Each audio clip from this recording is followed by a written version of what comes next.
One of my favorite movies of all time is the movie Miracle, which is about the 1980 men's ice hockey team winning. And I love that coach when he says, I don't necessarily need all the all-stars. I don't need all the best players. I need the right players. And I love that theory. And I think that is so critically important that everybody has a job, everybody has a place, and you piece that all together and you're invincible. Hi, I'm Nick Warner. As a dad, a lucky husband, and as a business coach, I value people and relationships above all else. But next is winning, sustainability, and healthy culture. I've been a business owner for 25 years and served for decades as a special advisor to business and government leaders at all levels. Let's just say I've seen some stuff. My passion and my expertise are helping motivated professionals and businesses find the highest level confluence of what they want in life and business. This is what it feels like to be together at the top. Before we begin, I'd like to thank my sponsors, Scholes Brick and Rogaski, OM Incorporated, Three Bridges Consulting, and Kathy Olson at Ships and Trips Travel. Also, please leave a review on Apple Podcasts. Enjoy the show.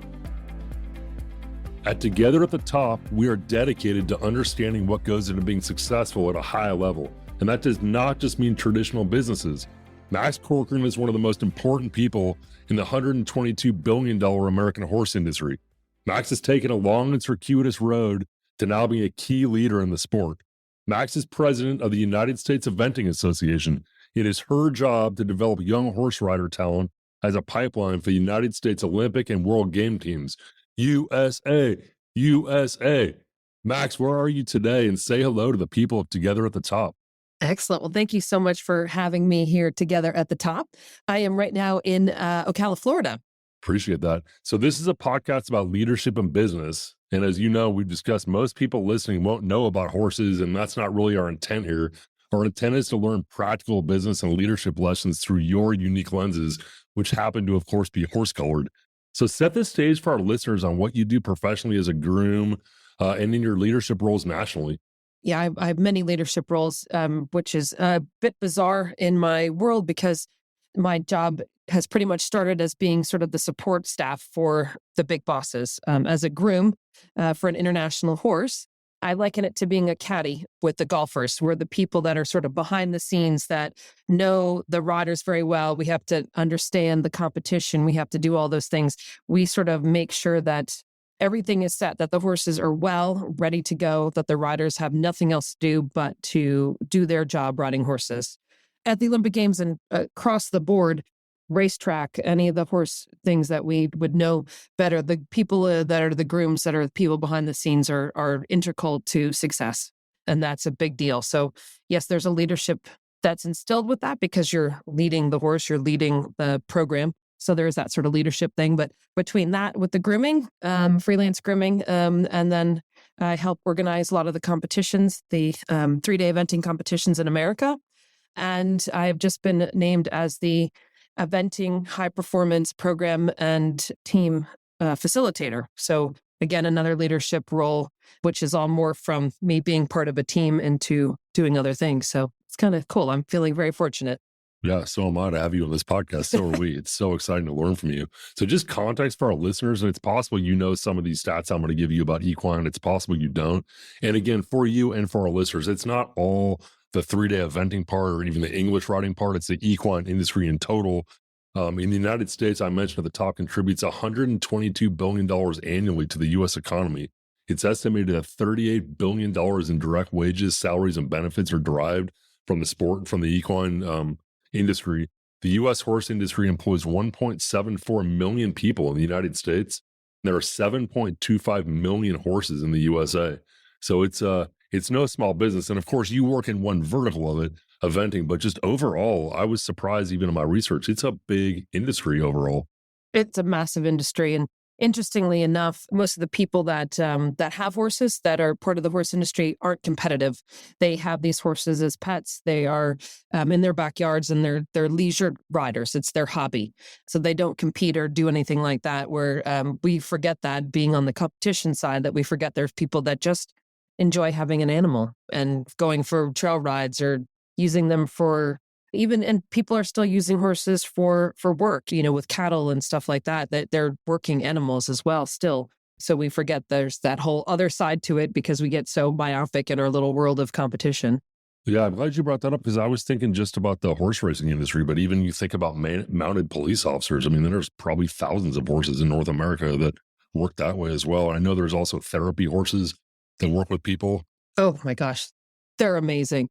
Oh, those animals, it's an incredible avenue for people that autistic and Down syndrome and with the therapeutic riding, people with physical disabilities, emotional disabilities. They're using it now for a lot of PTSD work. The connection that people can have with horses is just incredible in that industry. It's worth so much. You see smiles on people's faces that you just can't duplicate. You can't produce. They are.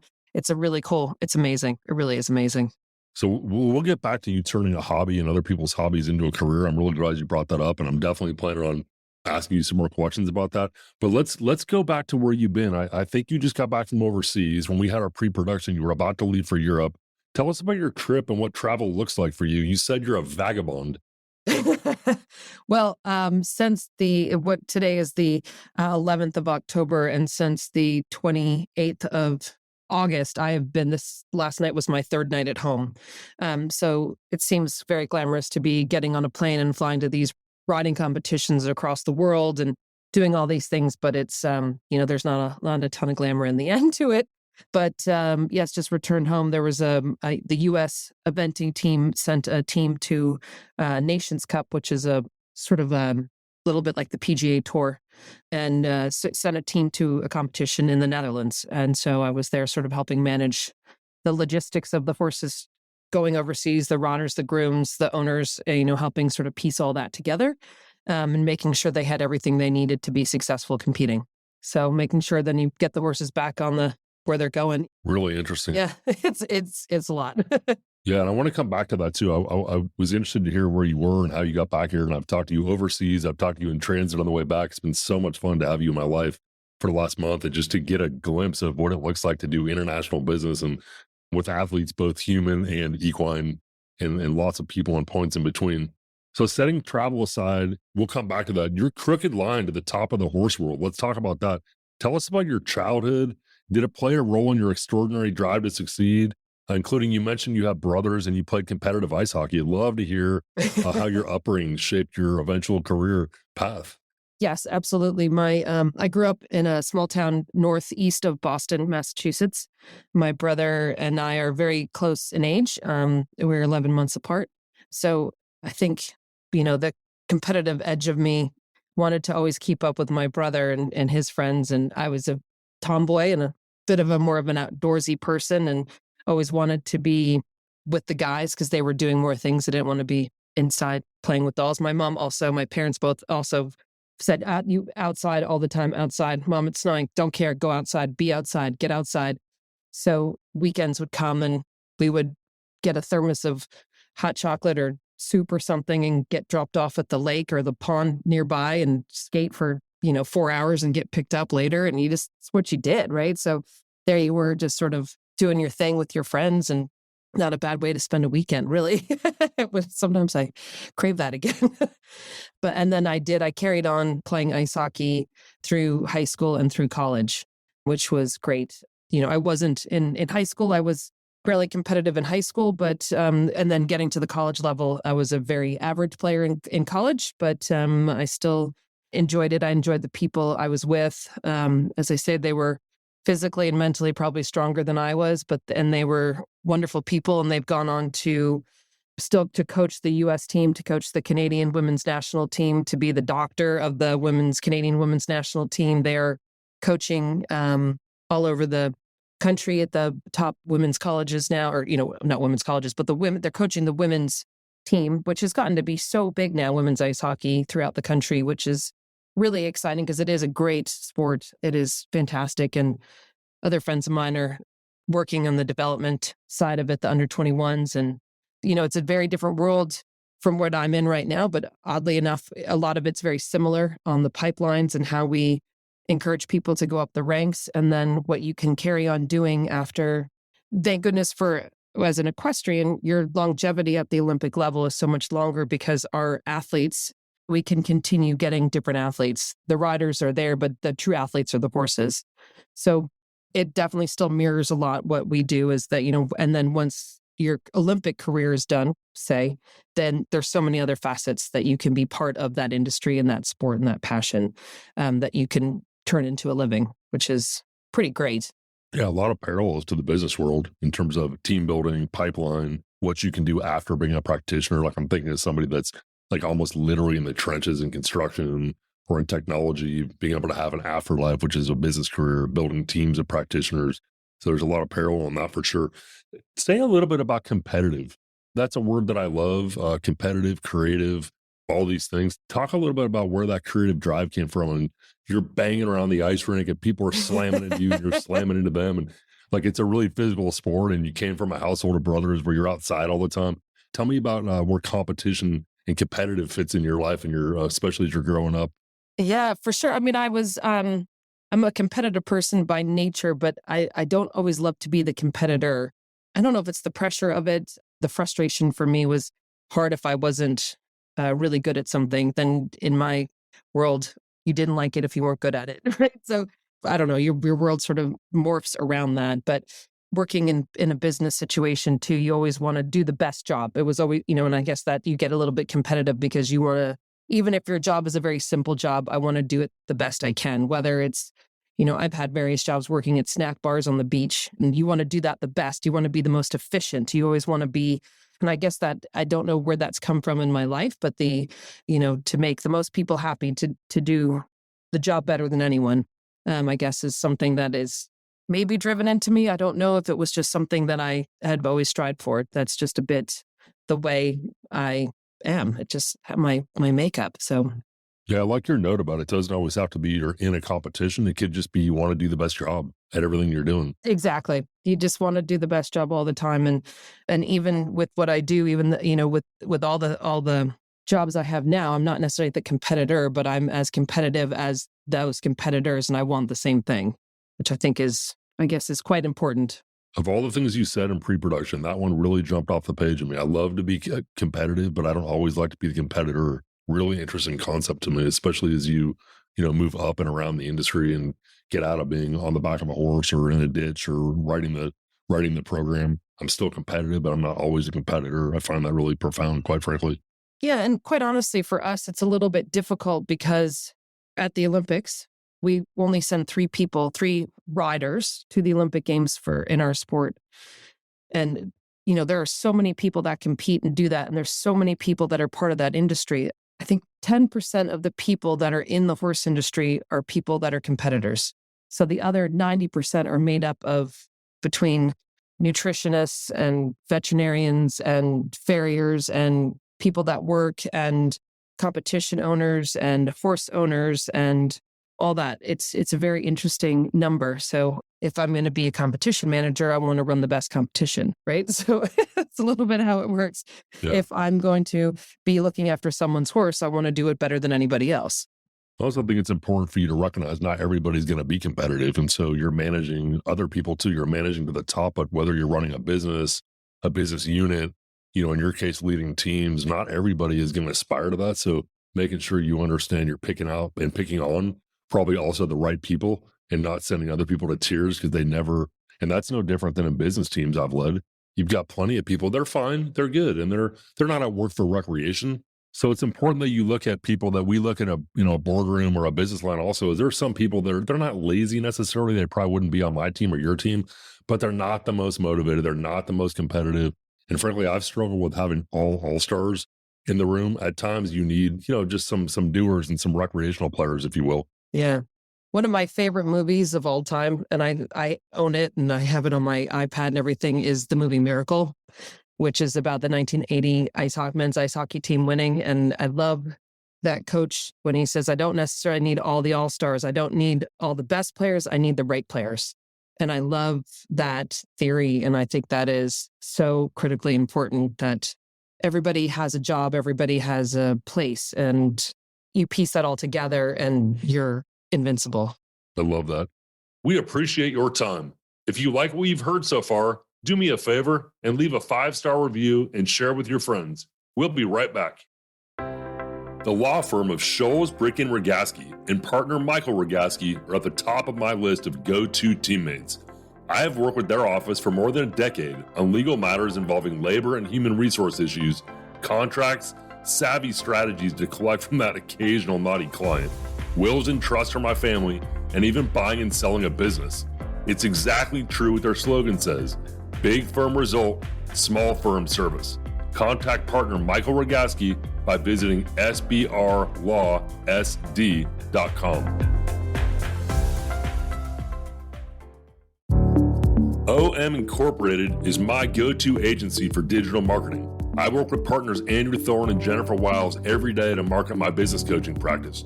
I get about half my business from the aggressive digital marketing strategy they design and run. OM developed nickwarnerconsulting.com and integrated a targeted digital marketing plan that matches me to high-quality clients.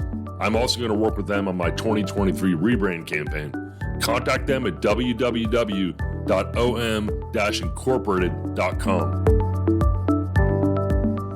So I say a little bit sarcastically, of course I see women's college hockey at a high level, and then a stop in the Boston Financial District. Of course, that's a straight line to a professional equine career. Of So course. tell us, how do you go from college to the financial district to horses? What happened in Boston?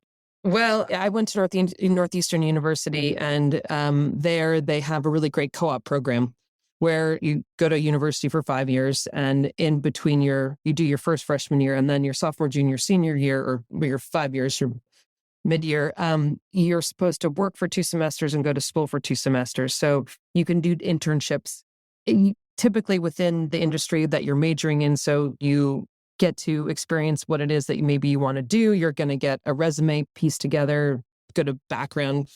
So my dad was in the financial industry, which sort of helped that out. So one winter I needed to work. So I worked for Lehman Brothers back then. God, that was 1980.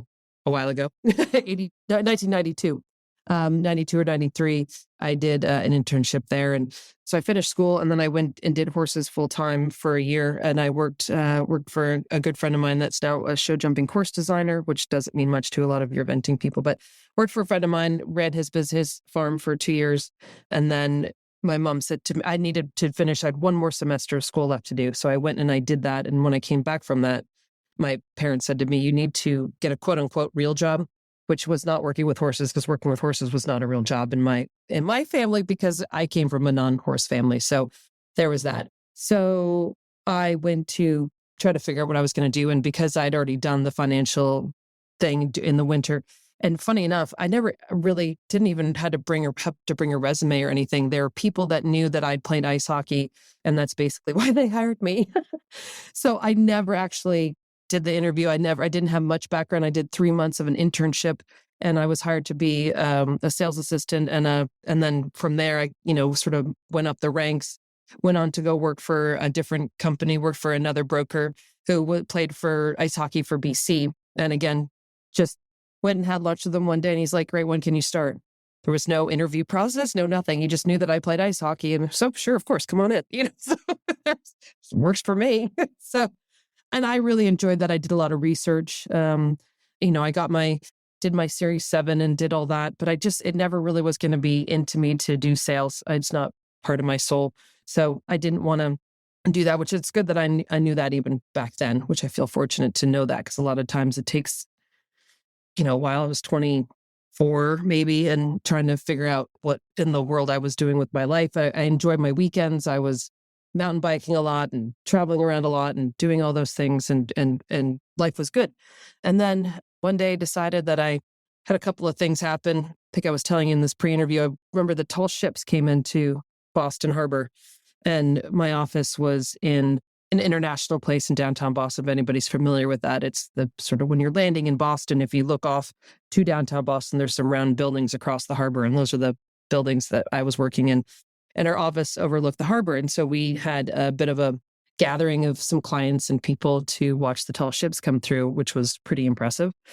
And, as those nights happen when you're 25 and there's a bunch of post-college kids hanging out, trying to get their lives going. And they're all becoming brokers and starting to make a bit of money themselves. And we have a couple extra beers and we start talking about life and what our dreams are and what we're going to do and all those things. And I remember sitting there and maybe a few beers into it, we were getting very philosophical and everyone said, we started discussing what everybody's dreams were. What do you want to do? What's your dream? What's your dream? What's your dream?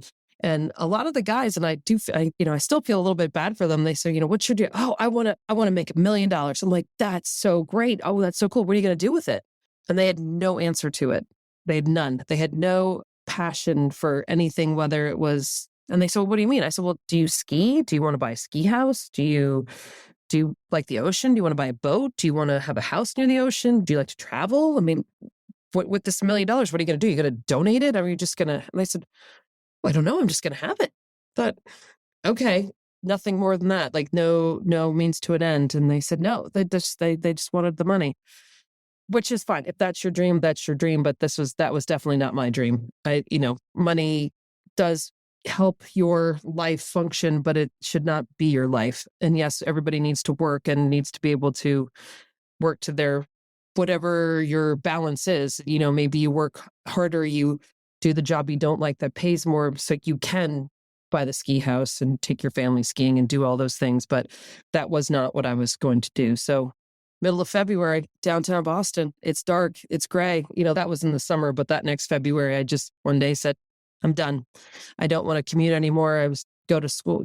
I went to work in the dark. I came home in the dark, took the train, loved the train, but just one of those things I just didn't find, I had no light at the tunnel. There was nothing that was motivating me to go to work every day, except for that I went to work every day and I did my job well, but I needed more. And so I still have the email I wrote my mother saying, I can't do this anymore. And it's funny, every now and then she finds it and will send it back to me. And I said, I'm going to figure this out, but I'm going to go back to doing the horses because this is my passion. This is what I want to do. And so I did. And I have been very lucky that I have been given by random ways. I went to go work for a friend of mine in Massachusetts, renting his barn, and I had a super time. And it was great to sort of be like, "Come on in, let's do this together." And I helped him. He was very competitive that summer, and we had a great go. And then he had a heart condition, and his heart gave out, and he died in November, and which was horrendous because he was a very good mentor and a very hard worker and a great guy and a good competitor. And I thought, whoa, this sucks because I've lost my friend and I've lost my job. So it's like, what do I do now? So the people that owned one of the horses he was competing offered for me to carry on with them. And again, just very good people that, thank goodness, believed in me and asked me to travel to an Olympic rider with this horse. And that has sort of catapulted my life into this high performance life with horses and equestrian and my world of where I am now. And again, very lucky to happen upon the people that I worked for, Karen and David O'Connor, because they themselves have made, David was always fantastic because Karen was the competitor. David was a competitor too. David is an Olympic gold medalist and they work on teams. And I always admired Karen too. That's eventing or equestrian in general, which is a bit like the business world too. Men and women compete as equals. There's no men's eventing and women's eventing. It's eventing or jumping or whatever it is. That's the only Olympic sport where men and women compete as equals. So there's that part of the business side too, and watching Karen having to be tough and stand up for herself. And David is an Olympic gold medalist, but David always knew that there needed to be something more, something next, because he knew that he wasn't going to ride forever. And he also was passionate about the leadership of the sport of equestrian in America. And he was the president of the United States Equestrian Federation for 8 years, which is a non-paying job, but he continued competing and coaching and doing all that while having that. And so he always sort of drove into us, I'm saying us as the other people that worked for him and all the students that rode with him, that you need to always be giving back. You always need to be doing a bigger part of it. If you want to make a change, you have to become part of it. You can't just sit there and complain. You need to be involved. And so a little bit, they challenged me as a groom. Here I was, just the person that, as the fancy name would be an equine manure transfer technician, as I like to put that. So not just mucking stalls, but they said if you want other people to be at the same level, you need to encourage them, you need to teach them. So they definitely encouraged me a lot to sort of become a leader for the grooms, and then that sort of morphed into the next, which morphed into the next. And so they backed me and they supported me, and David's still, to this day, I work with him and I bounce ideas and thoughts and stuff. He's a very interesting, the way he can sit back and watch and listen and then make a decision on things. He's a very thoughtful person, and as well, he's a nice guy too, but he thinks a lot about things, and he is as part of the sport in a worldwide level with the international federation as well now. So I feel really fortunate to still have him in my corner and helping me continue to grow and learn and progress and do all those things. So again, I lucked upon that, and I was supposed to stay there for 6 months. I ended up staying there for 11 years. So they really did help me, and then sort of scooted me off into this next bit. I was a bit lost when I finished working for them. I was meant to sort of morph into a different position that at the last minute got canceled within working for someone. And so for about 6 months, I didn't have much income or anything to do. And then so I had to sort of recreate myself and figure out what it was that I was going to do next. And again, I ended up getting great funding, reconnecting with fantastic people that helped me. My friend Shelley Page, that's helped me with the competitions, and again, in the U.S. Eventing Association, and people that just sort of said, right. And people have said the world is led by people who show up, but I guess I continue to show up. So there's that. Yeah, you use the word luck several times. I don't want to be disrespectful and say I rejected out of hand. So I'll be respectful and say I rejected out of hand, because I doubt you have that much good luck on your side without, making some really smart choices. And it's really interesting to hear some of your renditions from a completely different industry that we normally interview from. There's a lot of the same principles. I mean, one is follow great people to great opportunities, and you've done that. So I mentioned most people ride horses for a hobby or recreationally. You mentioned that too, but you saw a career path. In a 2020 interview with Eventing Nation, you said you need to be selfless, confident, patient, aware, flexible, and always ready to learn more. It's a lifestyle, not a job. The hours can be very long, but the rewards are very high. Sometimes it's not the big competitions that are your favorite moments. It's the quiet time at the barn that rock your heart. Talk to us about your work ethic early and how that has served you as you've moved up the ranks in the sport and the business. Because one thing I think I know, Max, is, and my daughter is a groom and a rider, and you're one of her heroes, to be sure. She is the That's hardest sweet. working young woman I've ever seen in my life, and you're her on like times 10. So I get the love. You've been like really expressive about following your passions, and even the richness of your life comes from that. But talk to us about the work ethic that you need and how that served you. The work ethic is, you have to have a work ethic. And it's, again, it is a tireless, exactly.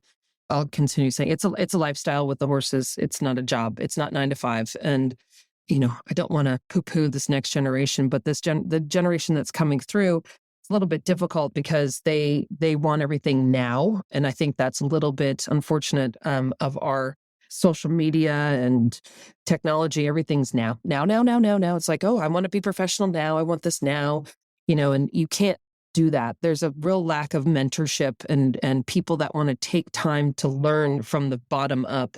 They think that they have one small success and they can make a logo and suddenly they're a professional.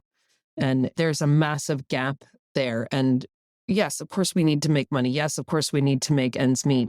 But there is such a learning process that people are missing in this. And I think that is, and I think I see that straight across the board. Obviously there's going to be nepotism and businesses and stuff like that with, little Bobbies coming in to work for Bobby Sr., and Bobby Sr.'s dad is the chairman, and then Bobby Jr. is then Bobby the third. And I get that. I totally get it. But at the same time, too, you got to pay your dues. You got to bide your time. You got to keep working and keep learning. I think that's the big thing too, is that you never, ever, ever stop learning and asking and being curious and finding out more. And whether or not you may see one person, I mean, there's times I see people doing the weirdest looking things with their horses. And And I want to be like, look at this guy over there. But then I think, you know what? Maybe they know something I don't. Maybe I'm just going to ask them and then I can make the call, right? So I'll go and be like, hey, how's it going? Is this a new icing method? Just for the listeners to know, our horses, after they jump or compete, we ice their legs because, as anybody would do after they run or do anything, it just helps the longevity of the horses. So sometimes you see some bizarre technique and you're thinking, eh, maybe they know something I don't. And then you can sort of say, okay, that really isn't safe and you're really lucky to be getting away with it. Or, hey, that's actually not a bad idea. I have one horse that might do this. So you're always picking things up and you're always learning and you just got to keep asking and seeing and doing. And, life experience is part of it too. So, I mean, it's, just constantly trying to get on to the next. How can I do this better? How can I be better at this? I have a fair number of aspiring leaders or emerging leaders on my coaching caseload.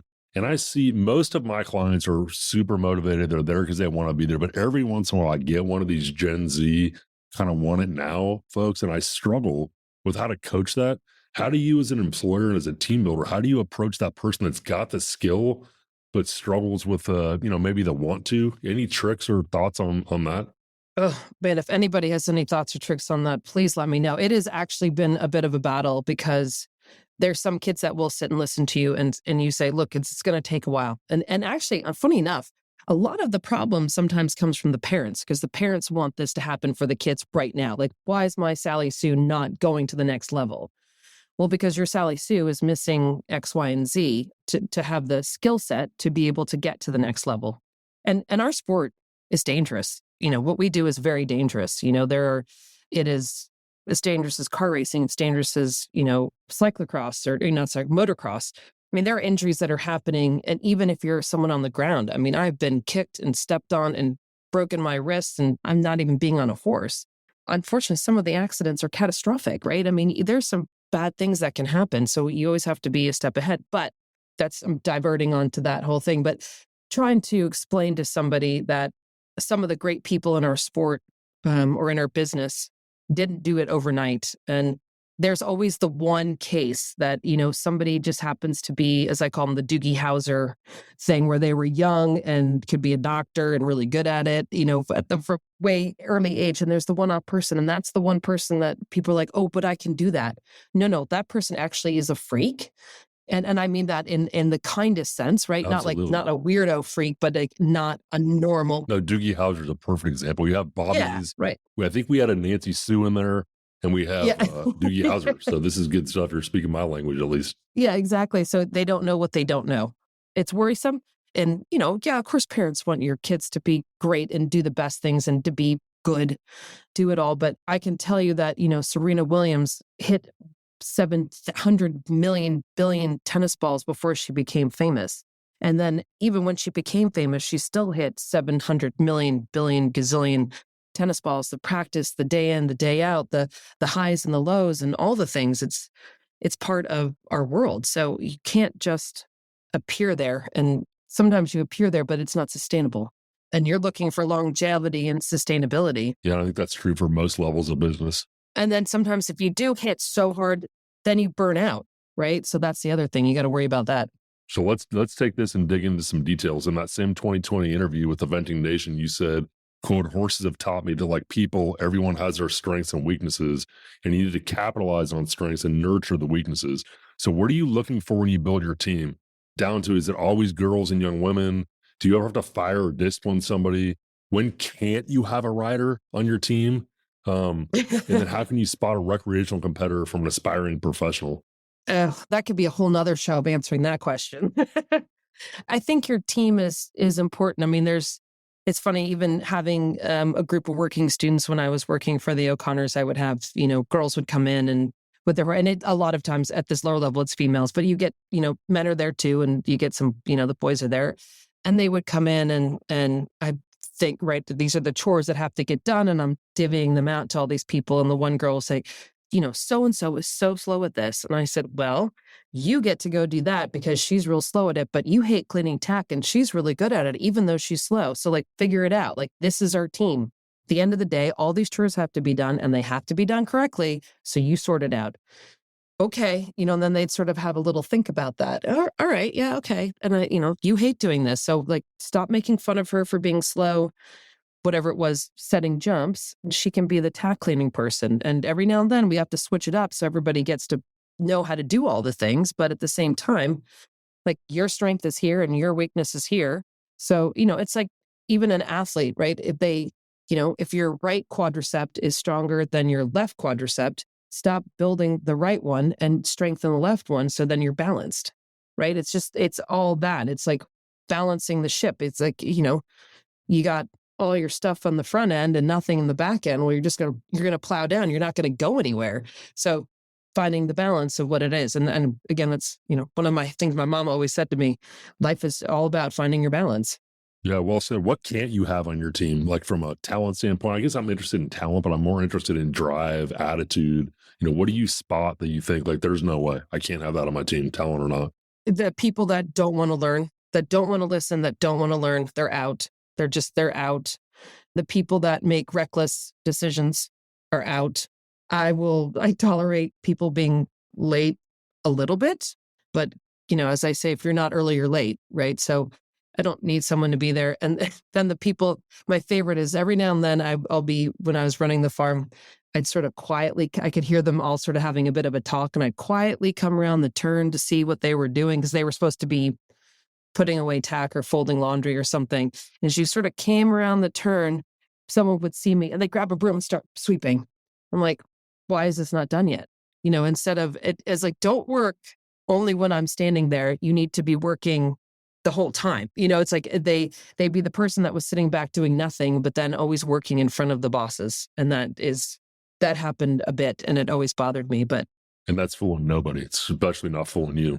Yeah. And then the people that just are not team players, that don't want to learn, don't want to get help from anybody. You can't help someone that doesn't want to be helped, and that's sort of straight through, whether it's an addiction or work or, you can, and you can't get to the top by yourself. You just can't. It doesn't happen. That's one thing Karen David always said, even when I first started working for them, when I stand on the podium, it's not just me.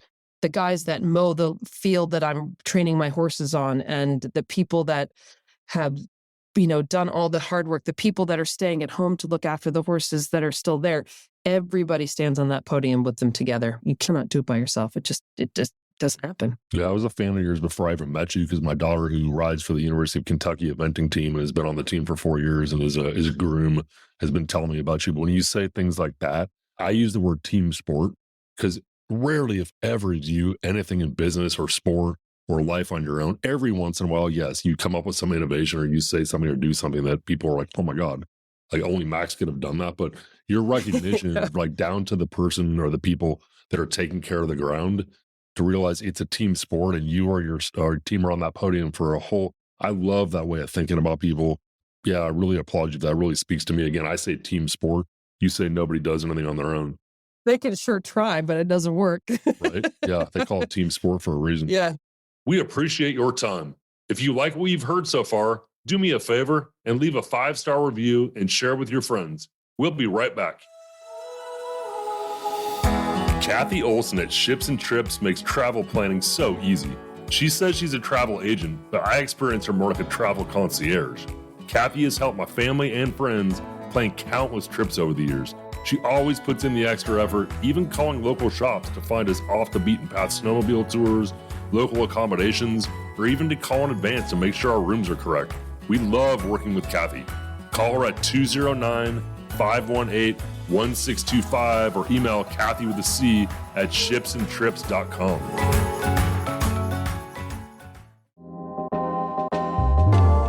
The video 3 Bridges Consulting produced for nickwarnerconsulting.com has increased my sales and the quality of the leads I get. 3 Bridges believes defining and then telling a company's story to the right audience is the most important step in a successful marketing plan.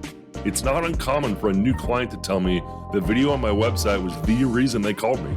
These guys really know how to use video to help you sell your services.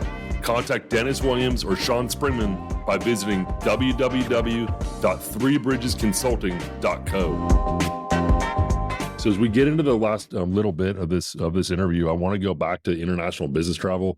And at the end, I'm going to ask you what you're excited about because you have a lot going on. I'd love to hear what you're excited about. We all would. But let's go back to this international business travel. That's something really unique about you that most of us don't do. You work and do business all over the world. You've been to the Olympic Games, World Championships, the Pan American Games. You've worked for the Canadian and Venezuelan equestrian teams. Tell us about international business, language barriers, and you mentioned the grind of travel also. Yeah, yeah. It's interesting. I actually in my closet, I was sort of picking through my closet the other day, and I was looking at all the different countries I've worked for because I worked for Puerto Rico, I've worked for Venezuela, I've worked for Canada, I've worked for the US, I've worked for Australia. So it's just like all these different publishers. I'm like, what do I do with New Zealand? I've done some stuff for New Zealand riders. So I've got t-shirts and vests from all those places and I don't want to get rid of them, but at the same time, I don't always wear them. So, again, the horses, again, I mean, I consider it lucky. I guess maybe it's fortunate that I've been to Hong Kong and I've been to Brazil twice now with the horses for the Pan Ams and the Olympic Games. I've been to England and Germany and the Netherlands, Italy, Tokyo, Canada, Mexico, and that's all with horses, whether, and traveling with them and, you land at the airport with the horses and the doors open and I'm like, where am I now? It's like, what language am I going to hear? And that's been pretty cool. Just sometimes, unfortunately, because you're there just for the competition, you don't get to see the town where you are. But we always try to make an effort to get a culture day, shall I say, out there. But yeah, it's pretty great. How about language barrier and like currency exchange on the run while you're working? You got a lot of responsibility. There's a lot of that. I'm looking at my desk. I've got my pounds here, and I've just got my euros, and everything is in. I have like little zip bags that I keep all my different currencies in, and adapters and stuff like that. And then with my international travel, my partner, as I call him, my common law husband, is Australian. So that sort of through the horses, I've met him, but I've done 6 of the 7 continents with through horses. So it's pretty cool. Yeah, you mentioned partnership. I'd love to. And you mentioned needing a whole show for some of these. I mean, I would love to have a conversation with you someday offline or maybe even online about, the role of the partner. How do you support each other when you're both, working internationally? And it's really something that takes an amazing partnership, I would think, at home. Yeah, because he does a different discipline than I do. So our worlds are very different. I mean, not they're very similar, but also very different as in, so I'm home today. He decided to stay at a horse show for another week. So I'm actually leaving a day early from home so I can stop in North Carolina to see him on my way up to my next trip to Maryland. So like we make it work. And that's how our relationship started, was sort of doing our own things in our own paths. And we both understand horses and what we do. So he's a competitor. And I play a different role. So it's sometimes I get to a horse show, people look at me, I didn't actually think you existed. I'm like, no, I'm here. I'm just sometimes a little bit behind the scenes, Yeah, Max Corcoran belongs to the world. No. It was, it's cool. And it works really well for us. So yeah, it's a good balance. So as we wind this thing down, I'm going to summarize some of the amazing points you made. I have 1, 2, 3, almost 4 pages of notes from things you've talked about.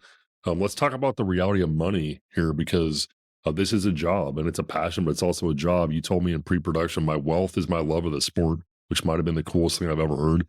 You've succeeded at a really high level of the sport and most recently also in the business. But how have you thought about money, financial reward, balance against all the work you've had to put in over the years? How do you process that good, bad, and indifferent? One of the big things for me is that I need to pay my bills. Obviously, I don't come from a wealthy family. I don't have a trust fund or anything like that. I've been smart enough. I'm probably the only groom with a 401k or an IRA.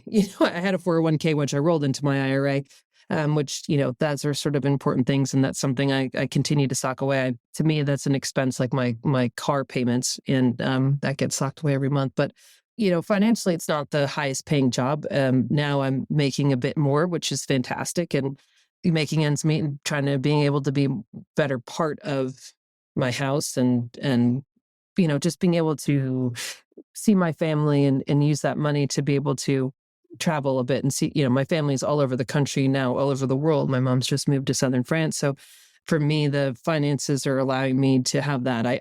As I say, I work so I can live. I don't live to work for the money. I know a lot of very unhappy, wealthy people because they haven't done what their passion is. You know, my brother and I talk a lot. He worked for a long time doing institutional sales, and he would always say to me, and he's very, very smart, and he's made a ton of money, and he has a fantastic wife and two incredible kids. And I see him as so successful. And I'm so jealous of him because he's done all these things and he's bought a beautiful house and he's worked really hard and he's done all these things. And he always says to me, "You're so lucky. I'm so jealous of you because you're doing what you love and you are, making a living doing what you love." And I said, "Yeah, but you have all these." He said, "I would trade places with you tomorrow." And I have to remember that too, because sometimes you get frustrated because, yes, it's not the highest paying job, but you just got to live within your means. And in the end, we live a fairly simple life. And again, so much of what we get to do, other people are working so hard to be able to spend the time in the barn that I get to do every day. So there's that funny balance. And sometimes you forget how lucky you are. And so, again, some of the days are pretty miserable when it's pissing with rain sideways and you're trying to get on your next story. You're like, "Whoa," and you're tired. And it's like your, third week of working without a day off. And why am I doing this? And then you find out that that's someone else's passion, is to be able to spend one day with the horses, and thinking, okay, you're right. And at the end of the day, too, we can't take it so seriously. My partner Scott always says, "Look, here's our world, but it's people playing with horses." I said, "You're not wrong." When you get too serious, he always says, sometimes I get real frustrated and say things like, and this other great line, which I love, is, "You have to remember there's people fighting over a bowl of rice." And he's, again, totally not wrong. When you get frustrated with finances and he's like, "We're doing okay. There's people that are fighting over a bowl of rice." I'm like, you are pretty close to that. And that puts a lot of good reality back into it. Yeah. Yeah, it's a treat to hear all your thoughts. Are really impressive and really grounded. And yeah, it's wonderful to hear these things. Tell us what you're excited about and where we can find you. I'm excited about a lot of things. I'm excited about, what do we do next? What's next? I'm finishing up my US eventing presidency. It's just 3-year term, so I finished that up.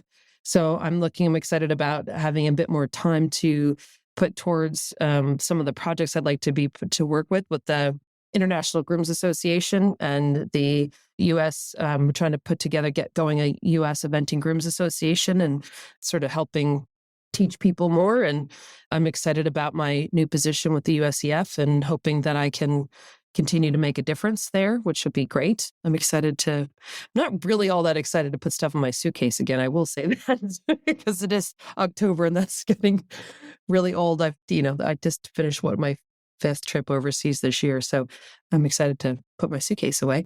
But yeah, no, you get excited every day. You get to go and see what's next. Like I'll get to, go to different competitions, see what's new. This is the second year this competition has run at this level. So I'm excited to see what they've done, what the changes are, to see my friends and coworkers that I get to be with every week. And so, yeah, I'm excited about all that. On to the next. That's great. I relate to part of that. I'm probably more the guys that stayed at the Boston firm, but the difference with me and them is I worked to live, to ski, to bike, to put kids through college and all these things. Yeah. But now I have a Max Corcoran-like job. And I never understood that passion.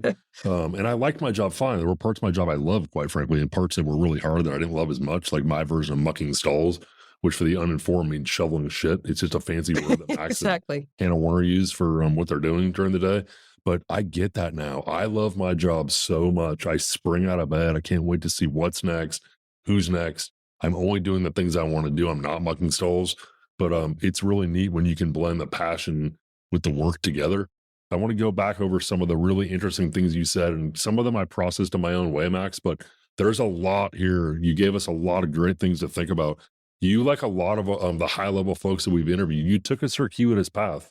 I'm somebody that went to college and grad school for what I ended up doing for a living, but I'm really struck by the number of really high level people that studied something completely different, started on different paths.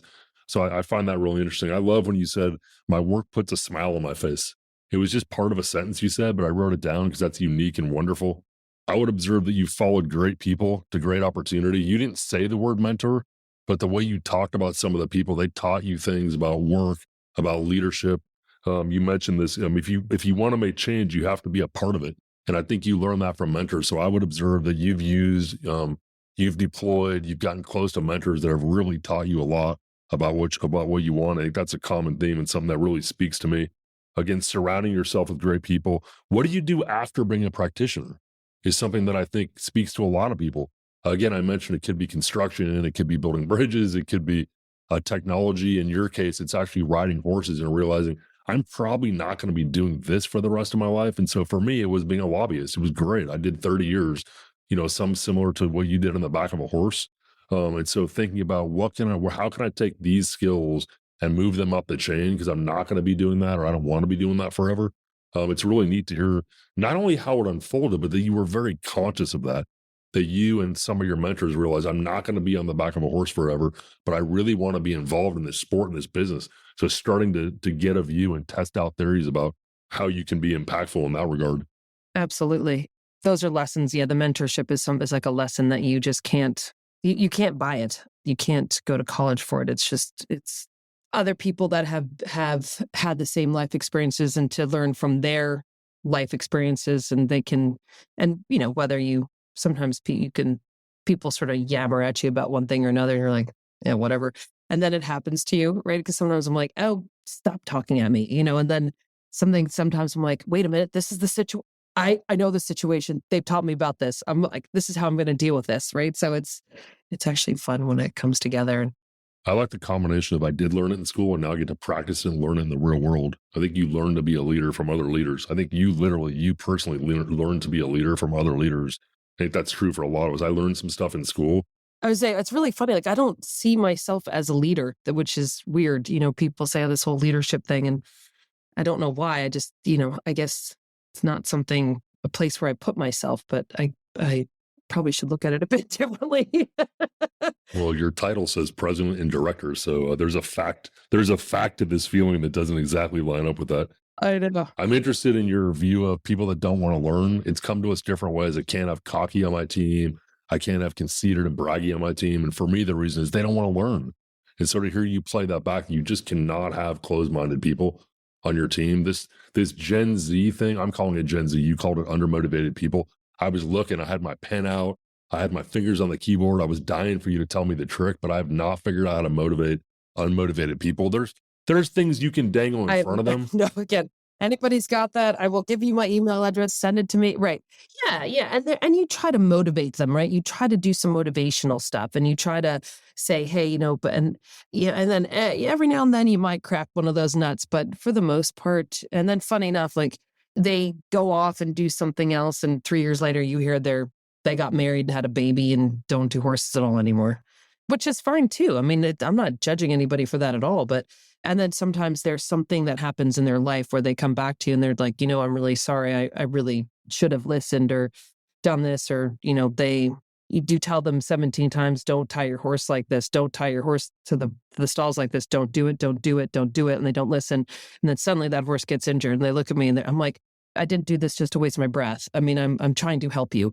And then sometimes there's like those, a little bit of an aha moment that sort of clicks in for them, but not always. Yeah, I think all of us who have led teams or been employers have felt that. And then when you break through and somebody is introspective enough, that's pretty great. But it's rare. Yeah. The title of this podcast is Together at the Top, and you said you can't get there by yourself. And I completely agree. It's a team sport, and I appreciate you saying that about your team as well. And then you said one thing at the end that I think is hugely important. And if the younger listeners in particular, we have a lot of younger listeners, take away one thing, it's save money, live beneath your means. I love the way you said, and I know it's not about the horse world. It's not even about Together at the Top. It's a smart way for somebody who's at the top of their field to say, I treat it like a car payment. I treat it like rent. I save money. It's a great way to maximize whatever you're making. I love that thought from you. And if you do it when you're 20, you can sock away $25 a week and it's nothing. Now I gotta, I sort of stopped doing it for a little bit. And now I gotta sock away a lot more a month. But yeah, if you start when you're young, I mean, golly, you can do it right. I just want to hit on the team thing too, which I think is also really important. When things are great, your team is there to celebrate with you. But when things are not great, you have a support system underneath you that puts you back up again. And I think that's also another really important thing because a team doesn't exactly always mean success. You're not always going to be great. And so when things aren't great, if things don't go well, especially for us, if your horse gets injured or you don't do well, those people are still behind you and they're part of your group. They're like, you know what, we're going to get them next time. And it motivates you to carry on, and it motivates you to do better. I think when you have that team, I think that's a really important part of it, because I've seen both sides so clearly. Yeah, well said. Max Corcoran, you did a phenomenal job on this interview. We learned so much from you. Really grateful to have you on. I see clearly why my daughter looks up to you and aspires in so many ways to be like you. Can't thank you enough. And everybody come back and join us next month on Together at the Top. Thank you so much for your time. Together at the Top thrives off listeners like you. To stay connected, follow our socials in the show notes and leave a review on Apple Podcasts. We'll be releasing our show on the last Tuesday of every month. See you next time. At Nick Warner Consulting, we exist to coach and consult motivated professionals. I meet with you on Zoom in focused 90-minute sessions, working toward your goals and developing next-level business skill sets. My job is to add value to your organization and your career.